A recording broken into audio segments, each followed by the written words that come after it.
So today I'm going to talk a little bit about township road safety and some of the things that we need to pay attention to on our roads. First thing you need to remember that the roads, they're your roads, they're your responsibility. And you have to ask yourself, are the roads that we're driving on, are they safe for the public? Are they safe for everybody to be driving? And when you think about that, we've been driving on these roads 40, 50, 60 years. We know where everything's at. We know what you need to avoid. And you drive around during the day, yeah, you do a road inspection, everything looks good out here. But now stop and think about it for someone that's never driven on that road before, driving on it at night for the first time. Is it going to be safe for them? Just because you can see it in the face of a traffic sign during the day, can you see it at night? You know, those obvious hazards that are out there that we avoid during the day, is somebody that doesn't know they're there going to be able to avoid them at night. And because, like I say, they're your roads, you're responsible for them. How many people here have hazards on the roads? Probably everybody. There's hazards everywhere. It just depends on what you're looking for. Some of the hazards that you can find on the roads, loose gravel, gravel windrows. I've never been able to figure out gravel windrows. Why would you buy gravel to pile it on the side of the road? Why just buy the gravel that you use on the road? Why not do that? Leave the pile of gravel in the gravel pit. Gravel's way too expensive to buy it and leave it in a windrow on the shoulder of the road. Because you know what happens to that windrow in the fall? All of a sudden you get snow, or you get, it freezes up, you've got that windrow there the first time you get snow, and the motor grader comes along with the wing, and you've got the nicest gravel ditch bottom in the country. Because that's where all the gravel is going to go. Keep that gravel on the road. Are we supposed to answer that? Brent's not here, so go ahead. No, you haven't. Okay, what? Okay, our township, we pulled the shoulders in at least by the 1st of October. There is no gravel ridge left on the side of the road when the snow comes the 1st of November. Yeah, but what if the snow comes in September? We very seldom run that off because we let it melt. We don't run a wing in September if we get a little bit of a snowstorm. That melts. Okay, the next thing is, yes, I understand what you're saying about a gravel ridge on the side of the road. Yep. We had the old style blade man up until a year ago. We had a gravel ridge on one side, he bladed across, he bladed it down, we had a gravel ridge. Yep. We had a smooth highway style road on both sides of the road. Then he did that month after month until, say, the 1st of October, and then we spread it out for the year. Okay. Now we got a new man, and he's going like what you want him to. So he pulls the gravel across, where the gravel is spread out on the one half of the road. He pulls that up, and he lightly spreads it out across on the other side of the road. So for the next month, we've got a hard-packed road on this side, and we've got loose gravel on this side to drive on. So Then he needs to do it, be damned if you don't.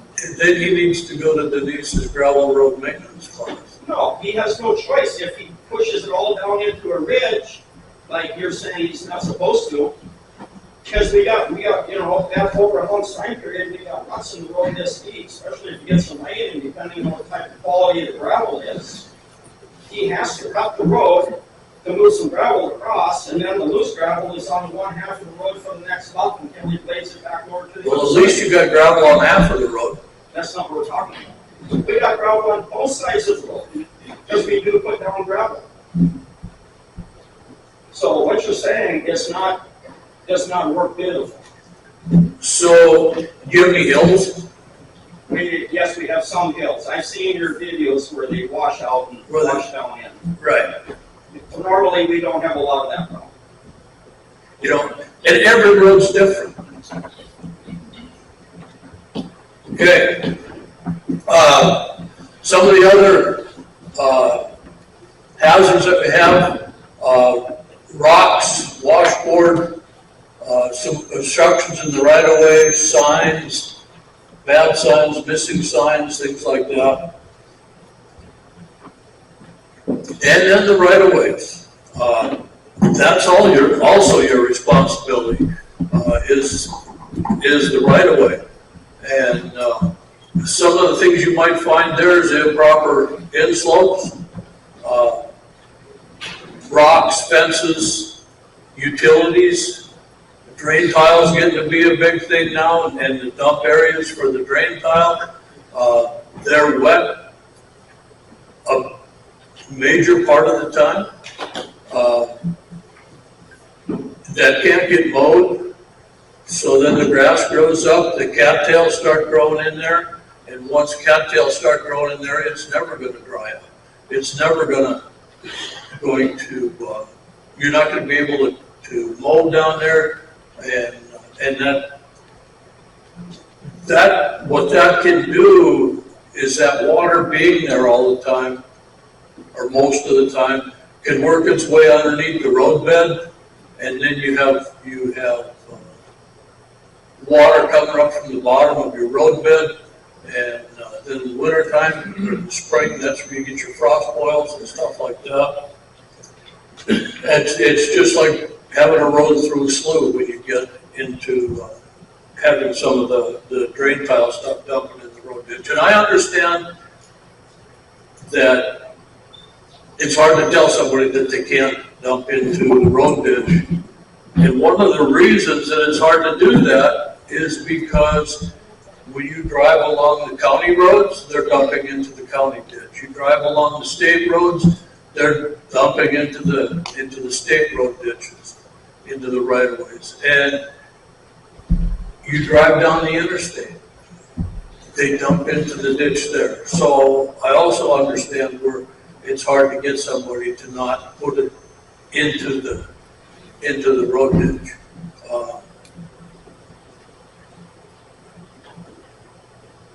Road inspections. How many people in here do road inspections? We do.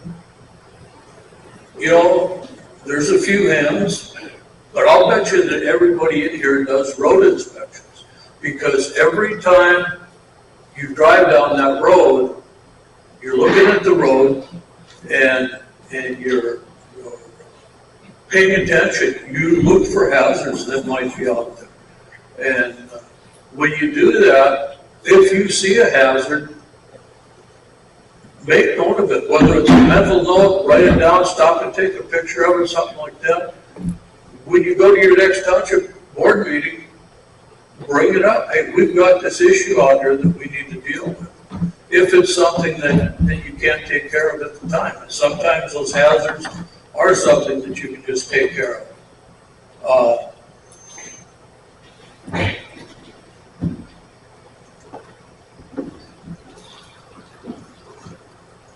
With the road inspections, also sometimes you get the people that are driving on the roads, and that's a lot of times the people that are really doing road inspections.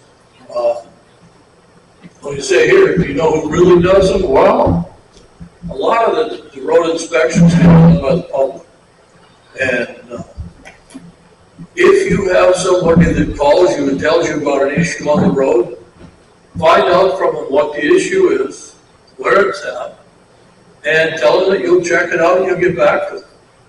And when you do that,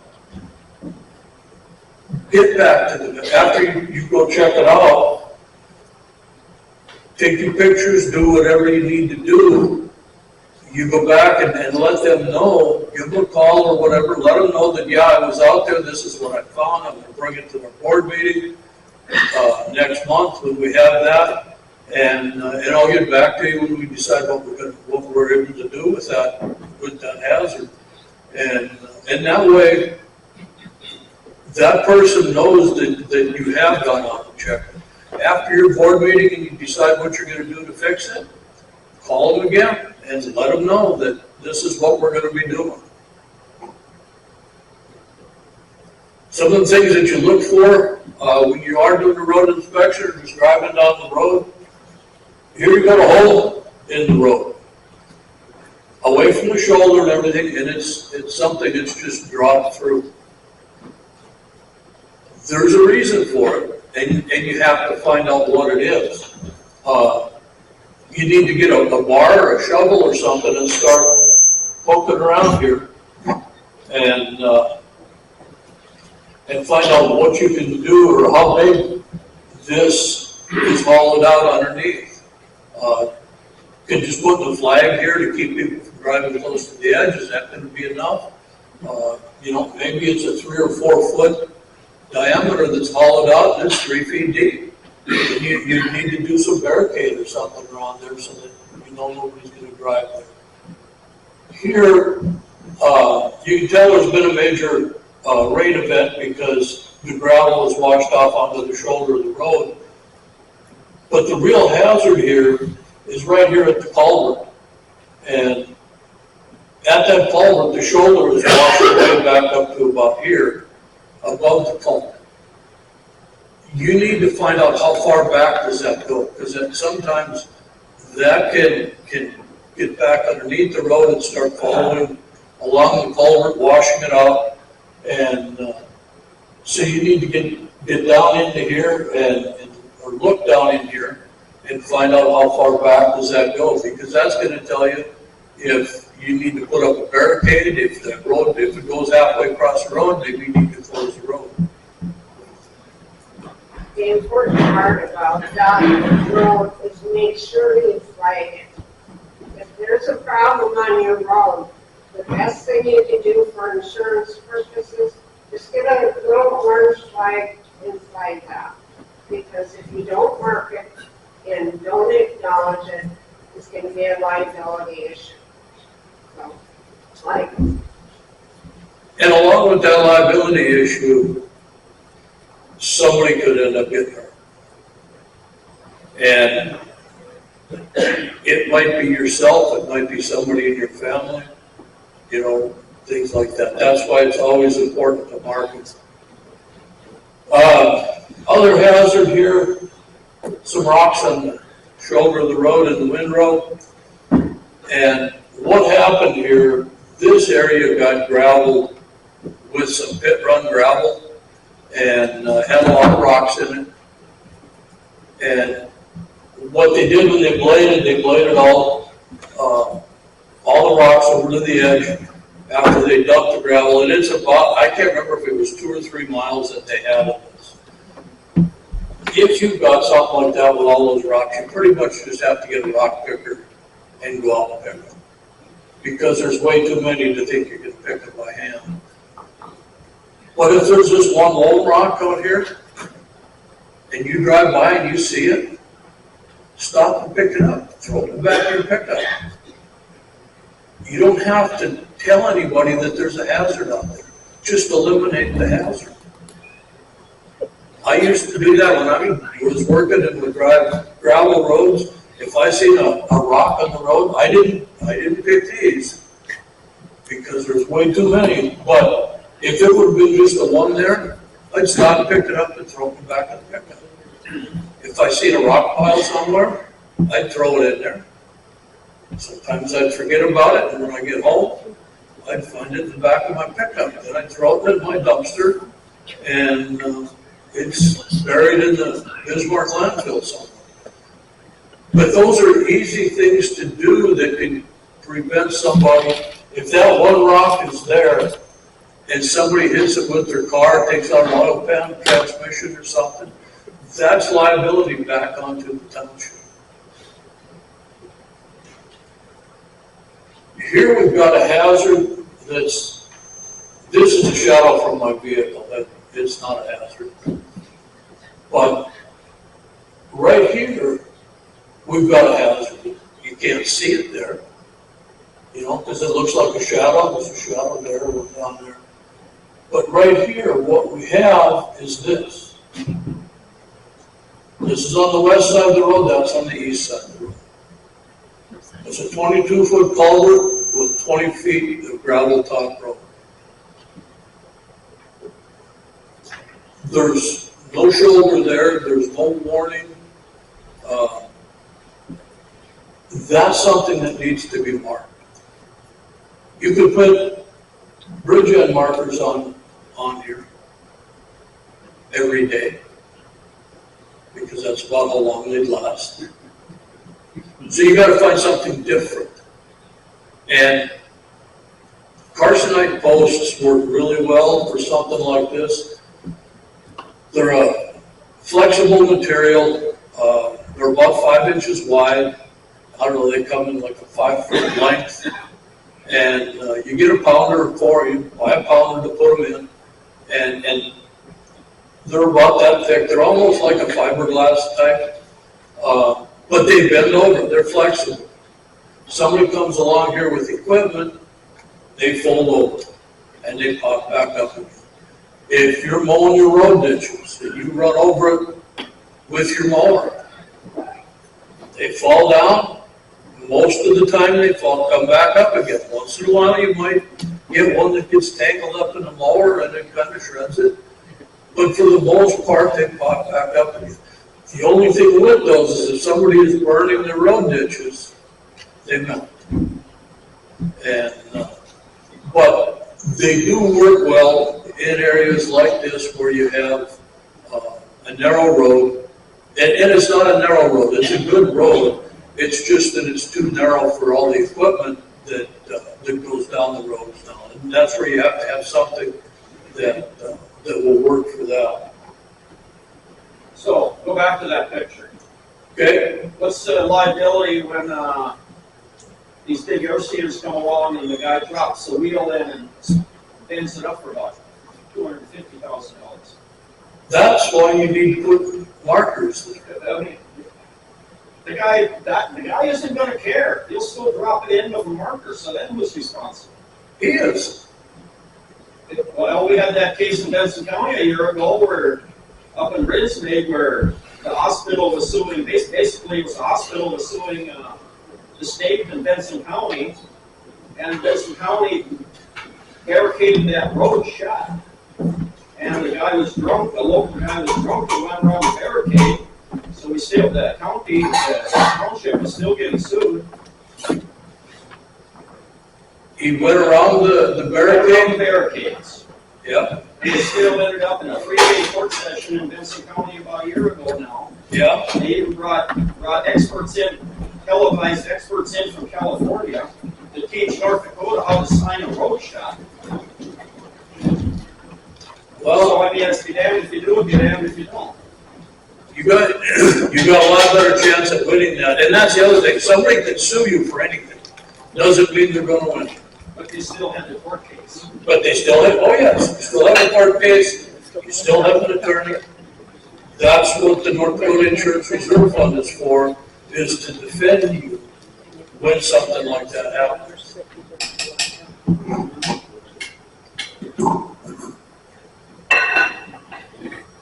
Here we've got obstructions in a section line, and this kind of stuff along a section line has to go away. I know there's a lot of that out there, and there is a process for getting rid of it, and the Century Code here, 240628, talks about how you can't allow that to be there, and then 240629 tells you the process that you can go through to get rid of this. And it's basically, you send a letter to the landowner telling them that this stuff has to be gone by this date, or you're going to have it removed, and they will get the bill for the removal. If you're going to do that, make sure you've got something set up so that If it's not gone on that day, the next day, you're out there and hauling it out.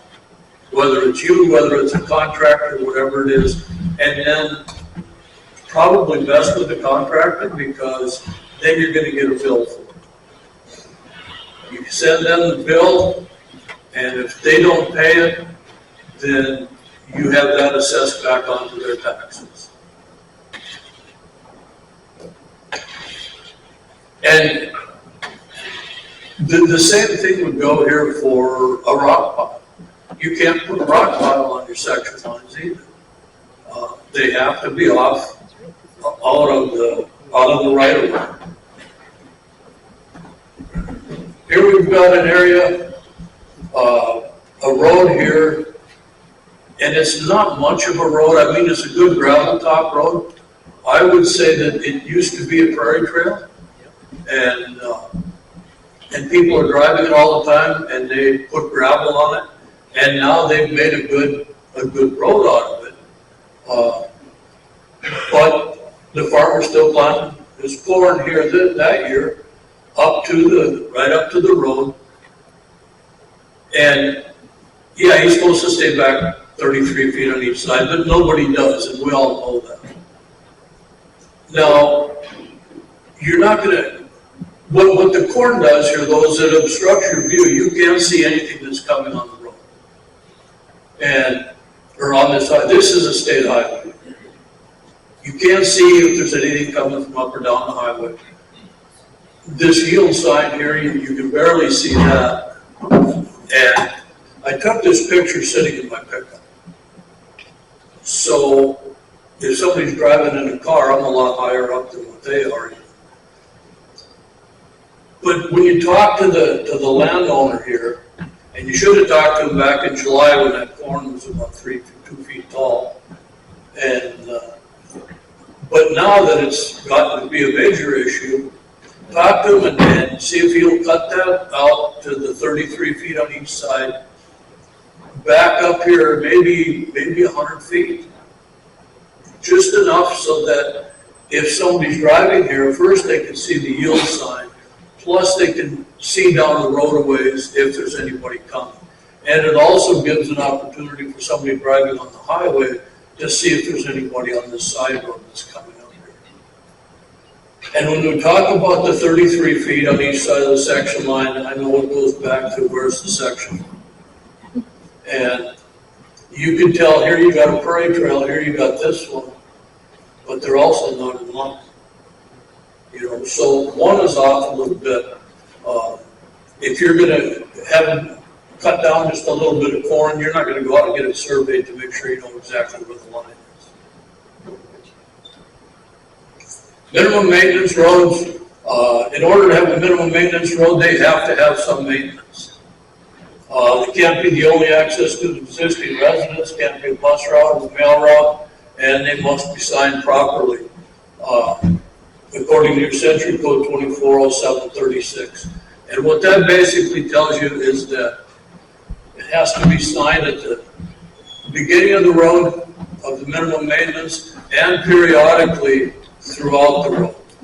Now, what I interpret there periodically and what it used to say was that you had to sign it anywhere that there is an intersection with that road, that somebody else could enter that road.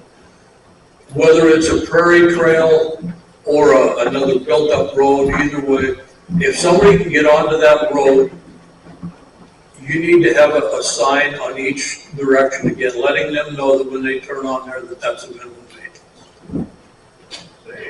I got a question here. Yeah. We got minimum maintenance road that's actually 911. And you got, We've got a prairie road or minimum maintenance. okay, there's a difference there. I know, but it's actually listed as a 911. So when people go to Google Maps, it sends them down the prairie road instead of a mile further up. You'd be surprised how many people. And that's something to talk to the attorney about, because I know there's a process that you can go through. They were talking about it the other day, about getting certain section lines removed from Google Maps. So where do you think try to? And then that I don't know, but the attorney would probably know that. A lot of times. Because, yeah, everything's on Google Maps as if there isn't a slough anywhere, or anything wrong with anything. We just pulled a young girl. I was down in South Dakota and it tried sending us down the prairie for a girl who was just going to finally probably find a good road. You know, and that's the other thing. Google And Maps was sending me on a prairie trail. we all grow up in an area like this. We know that you have to use some common sense. But not everybody has common sense when it comes to some of those things. If I see a snowbank up here, I'm not gonna try to drive through it. I'm gonna turn around and go find some other way to get through.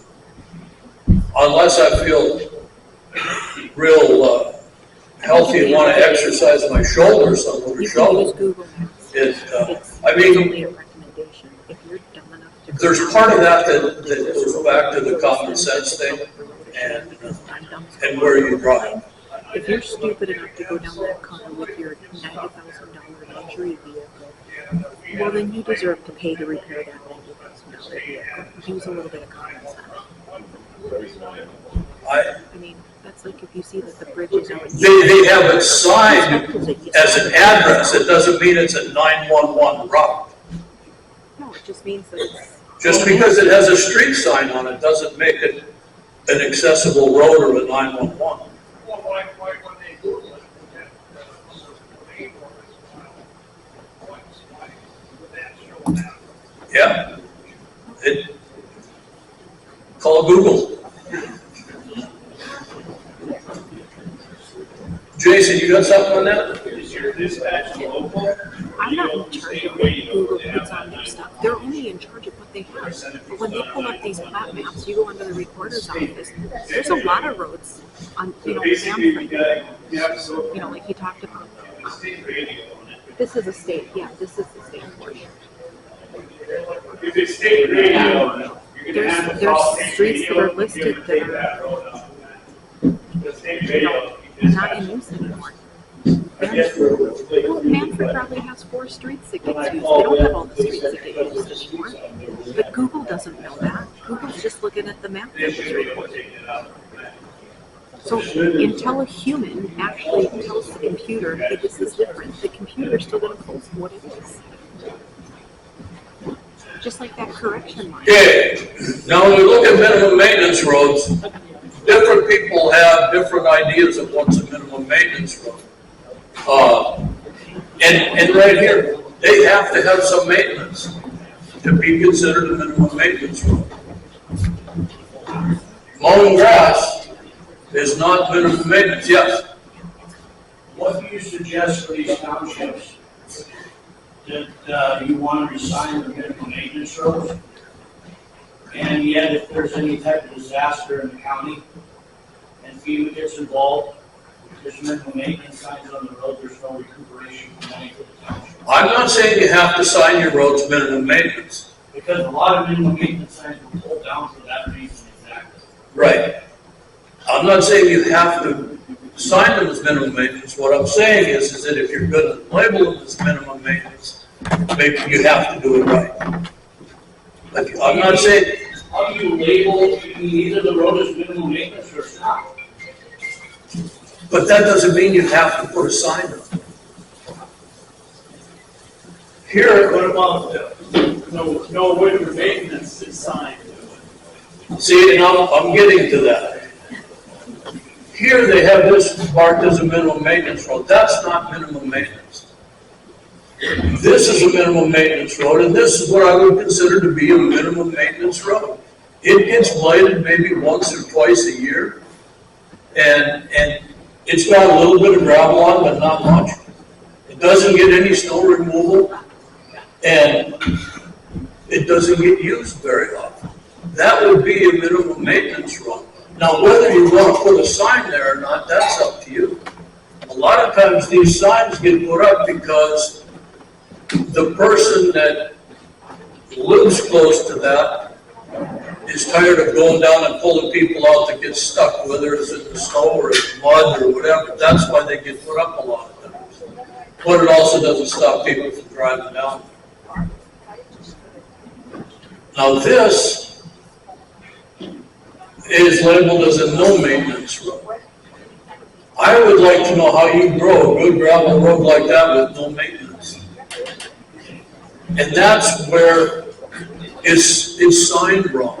That should be signed as no winter maintenance. Because they do maintain that road all summer long, but they don't clear snow there. So they put this up. They should have put up a no winter maintenance. Because that way people know that summertime, yeah, it's a good road. But in the winter, if you've had snow, you're not going to get through there. So that helped these gentlemen down here with their.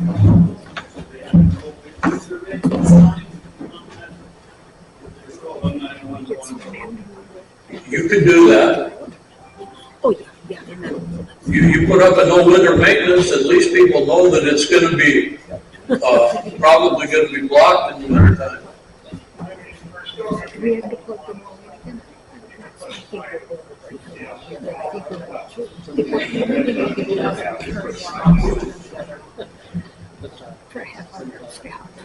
Okay, now signs.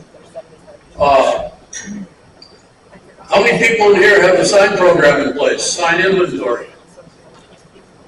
A few? That's something that's important to do, is to have a traffic sign inventory and to do sign inspections periodically. And I know people think that, oh, we got way too many signs, I don't have time for that. But you don't have near as many signs as you think you do. Because here, we got a yield sign down here in the ditch and the weeds. This is a county road, this is a township road. Whose sign is that? County. That's the county. So that doesn't go on your inventory. The only ones that go on your inventory are your signs. Now, Maybe that was along the post they had that day, so that at least they got a sign for it. no, you're better with no sign. Because a bad sign is always worse than no sign at all. There's thousands of unmarked intersections all over the state. But if you're going to put a sign up, it's got to be a good sign. But with this being your road, the county drives this road. They don't drive this road. If you see that out there, let the county know. Because that way they can take care of getting it fixed. This is the one that bothers me. You got new street signs up here. And this, the face is completely gone on that yield sign. Nobody can make me believe that was a good sign when those were put up. But yet somebody put these up because that was their job that day. And they never look at this. And you know how you know that nobody could see that sign? There's no bullet holes in it. If you put a new sign up there, it'll get bullet holes. But when they can't see it, they don't shoot at it.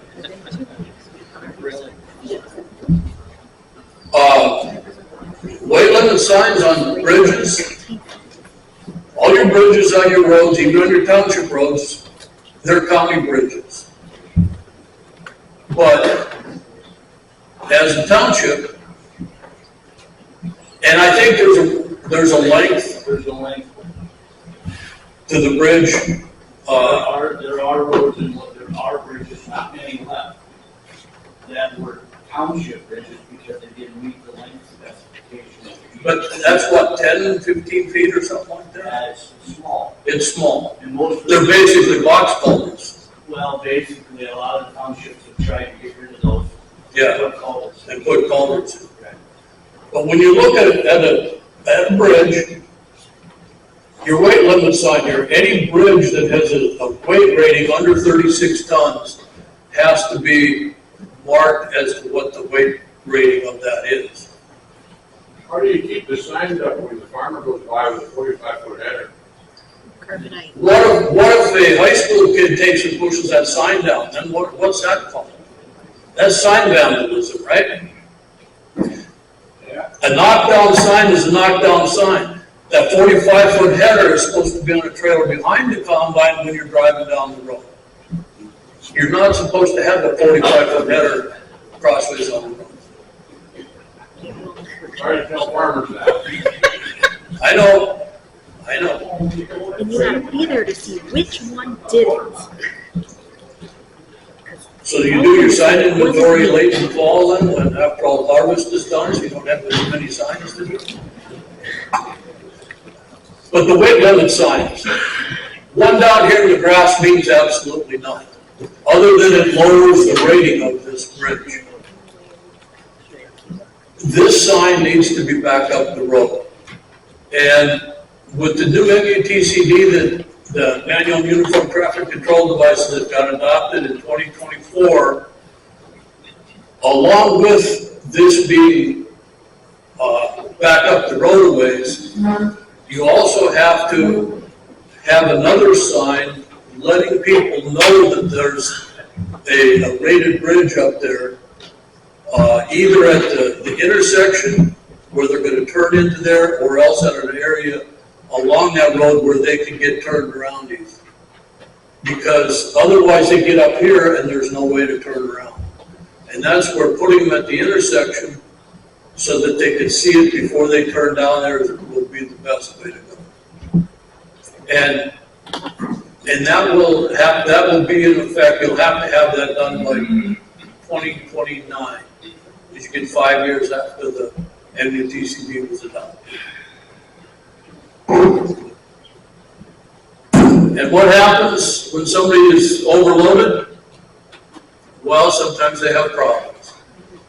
Luckily for the county here, this was signed properly, and that truck was overloaded until it dumped its load.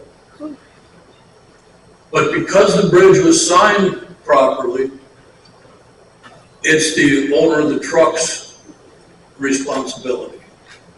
So his insurance company has to pay for his truck, has to pay for his load of grain that got dumped into the river, and to get it cleaned out of the river. What it's not going to do is build a new bridge. If the county was to build a new bridge, which they're not going to, but if they were, then their insurance company would probably pay the value of the old bridge towards a new bridge, but they're not going to just pay out the value. So what happens here now is that because this guy didn't let his truck driver drive the extra mile down, come across a good bridge and a mile back, now nobody will ever be able to drive that bridge again. Everybody's going to have to drive around that extra mile. Excuse me. Who is the one that determines the strength of these bridges or cattle crossings or box culverts? The state does inspections every 2 years. 2 years now. And then once they get to a lower rating, don't they have to do them every year? Yeah. Is it Department of Weights and Measures? Is that what it is? I Going to DOT, like bridge inspection. Just something that I'm thinking of with the signs and the bridges. North Dakota LTAP has 2 classes. So we have one on signing and we have one on bridge inspection. So the bridges, they actually do a basic class and then an advanced one. But they explain the inspection process. And then the signing is so important, and it's actually the law federally to have them so you can see them. They have to be retroreflectivity. So at night, when you're driving, take someone who's over 60 years old with you, do an inspection. and see if they're able to see, because you lose your vision every 8 years, I believe it is. So the best inspector is going to be someone over 60. But come to the training class. I'm not sure where it's going to be yet, but it's a great class for you to participate in. I did a sign inspection for my township. They didn't ask me, and I'm not an officer, but I wanted to do one as part of work. And I was surprised how many signs were out there that were neglected, that you could not read. So they're still working on that. They're still working on replacement. And that's what you have to think about with your township too. Are you going to do a blanket replacement every 10 years, or are you going to do it as you go? Work that out with your county. That's really important. Your signs on your roads, that is important for our fatalities on the roads, local roads. So, sorry. Okay, the other thing is your bridge end markers that are important. This bridge end marker here, the chevrons on a bridge end marker point down to the side of that sign that you're supposed to be driving on. So this one, even though it's tipped over and it's short, it's still pointing down to the road this way. That's where you're supposed to drive. This one is telling you to drive out here in the ditch. Is anybody going to do that? No. Because first off, very few people know that that's what it's telling them to do. But the one person that would know that is the attorney for the guy that's coming home at 1:30 in the morning that's been in town since 3, falls asleep, or either that, or maybe he can only see with one eye at a time by then, so as you're switching eyes, he hits that guardrail. And when he hits that guardrail, now he's in a wreck, he can't go nowhere, the highway patrol come out, or the sheriff comes out, he gets a DUI, and his attorney comes out to look at it afterwards. And the reason he hit that guardrail was because your sign told him to drive over here, and he was just trying to get there. Does it make sense? No. But an attorney's going to try anything to get somebody onto something. So that's where having those signs up and having them properly installed is important. The other thing that's difficult with those, and you need to have some kind of a spring mechanism on them, because there again, that 45-foot header is going to knock those down. Mailbox standards, I do these every once in a while, just because everybody's got mailboxes, but they need to be a postmaster approved mailbox. The post needs to be a breakaway type, 41 to 45 inches to the bottom of the box, set back 6 to 8 inches from the edge of the road to the front of the box. This is a mailbox post. I've had the picture up a couple times before. I like to put it up now because we finally got rid of it. But a guy that lives in the next township, like 3 miles south of here, he made this post and took a tractor tire, filled it with concrete, and put a railroad tie in there. And hauled it down here and dumped it in the ditch, and it's going to be my mailbox post. Township supervisor for this township came and told him, you can't have that there. And he told him, well, it's going to stay there. Anybody touches that post, I'm going to hear from my attorney. And so he built this contraption on here to hold his and his neighbor's mailbox. We argued over that mailbox for about 2 years. I wrote a letter to the township here, told him that it had to go away. I wrote a letter to the guy who put it there, told him it had to go away. He didn't get back to me, but I did get a letter from his attorney that told me that this mailbox is going to stay right to where it is, just the way it is.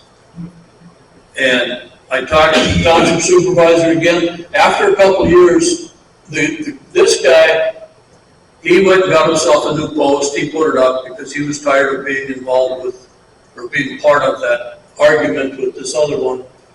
And so he put up his own post. I told the township supervisor here, I said, you go to the county, they make, up there, that county, they make mailbox posts out of Telspar. And they cut the angles, they weld them, and that way when they knock a mailbox down in the winter doing snow or something, they can go put up a new one. And I said, just hire them to go put it up. So they did. One day the county came out, put up the new box, or the new post, put his box on there. And then this post, the township supervisor here, he brought his payloader in there, loaded it up and hauled it down and dumped it in the guy's yard. They did that with the sheriff being there because the guy who owned this mailbox was sat up there on the hill watching them the whole time they were doing it. And, but he never said anything. And after it was all done, he told the supervisor here, he said, thanks for the new mailbox post. I appreciate it. It looks nice. And he says, well, that's fine, but you're going to pay for it. Whether he pays it or it goes on his taxes, one way or the other, he's going to pay for it. And then we've got this one. And I've had this picture for a long time. And it is an actual mailbox. This picture is from long before there was AI when you could just make a picture. And I got an article with it when I got the picture. It was a retired police officer that when he retired, he had a machine shop at home, and he made this and put it up out there for his mailbox. The only thing I wondered is how do you suppose the mail carrier felt the first time he had it? And the red up there at the front, that's the site, that's the flag, it just tips up. So, yeah. It's just a little entertainment once in a while. But that's it for today. And if anybody has any questions, yes. When you were with the state insurance in Bismarck, Yep. did you deal with insurance on state highways? No, we weren't the state insurance. The North Dakota Insurance Reserve Fund is a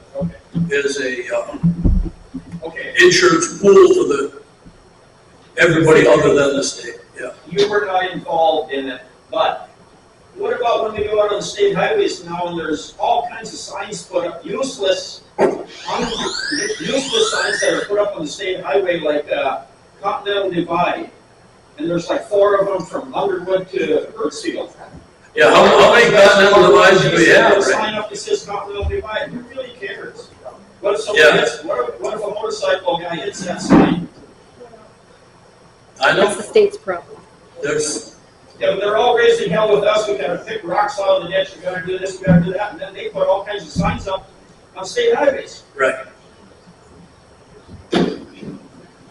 What is the best policy on trimming shoulders of the roads for the fall? What works? I mean, landowners, and some get cut, some don't. Do you see townships hiring somebody just to trim them all? And a lot of counties, townships, they have a date, and I think it's even listed in the century code as to like October 15th or something like that, that they all have to be mowed, and if they don't, then the township can hire, or you can set your date. Just advertise it, let them know when their date is, that it has to be done, and if it's not done by then, you can hire a contractor to come in and cut them all, and you bill them out. And I know there are some townships that they don't even talk to people about mowing their road ditches. They hire somebody to come in and mow the entire township. And you get billed per mile for however many miles you have. And I will be around here after this is over, so if anybody has any other questions, just find me when this is over. Okay, thank you. Have a great rest of your day and drive safe. And when I say drive safe on your way home, that doesn't mean to get up and leave because there's a lot more to happen here yet. So I said that I did that the other night, and before we could tell people that the attorney was coming on, we had half the people gone already. We're going to make a little switch up on our program. Our lawyer is on his way. He's just a little ways out of Carrington. A couple more introductions. Our District 1 Director for the state is here now, Kim Machana. Our past president, Mr. Lee Brandold, is here in the back of the room. And our representative, John Nelson, he snuck in without me seeing him. But I would like John and Robin to come up at this time and say a little bit, and we'll fill in with them.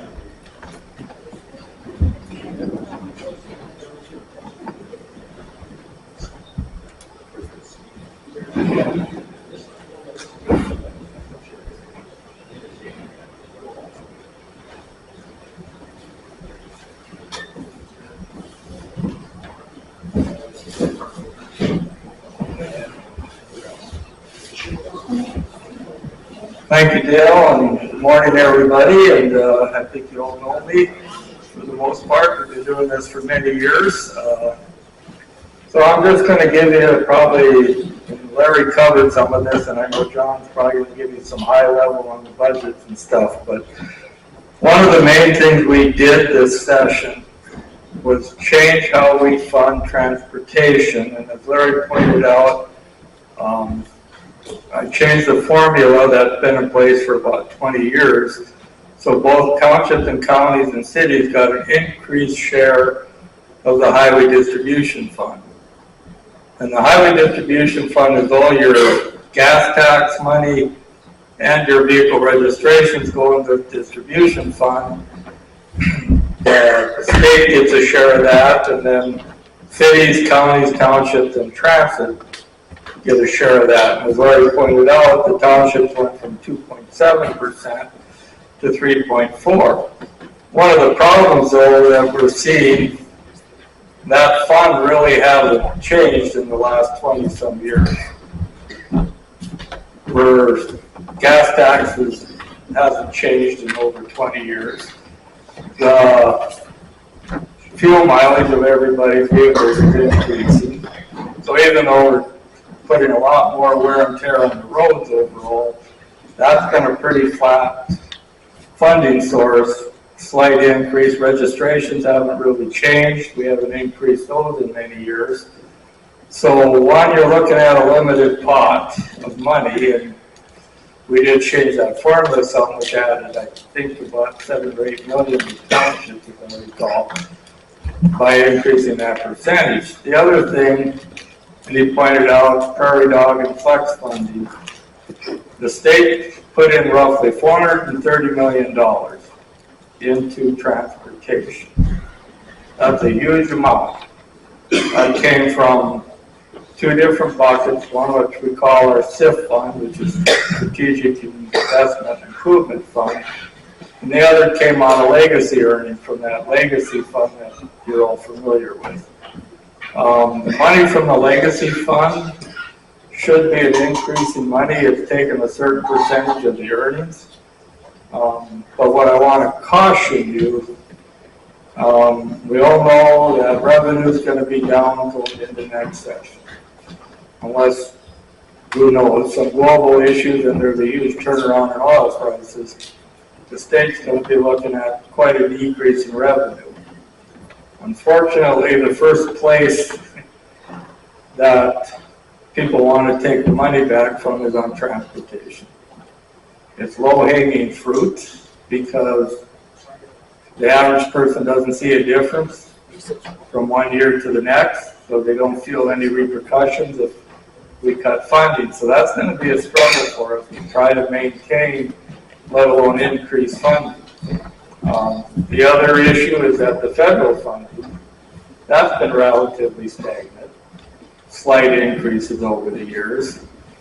And I was visiting with some of the DOT people a week ago, and there's a potential move in Congress, or at least in DC, that I think would be pretty devastating for North Dakota. They're looking at a $250 registration fee, a federal one on all vehicles. So yeah, especially for rural, if you got, and so the reality is going to be, if that would happen, most of you are probably not going to register the vehicles, you only drive a little bit, because you'd rather pay a $20 fine for not being registered than tacking on another $250 fee increase. So one, that's going to reduce the revenue again going to the state. Makes it even a worse struggle. Now, there's no legislation proposed yet at this point, but that conversation is happening down in DC right now. Hopefully it goes nowhere.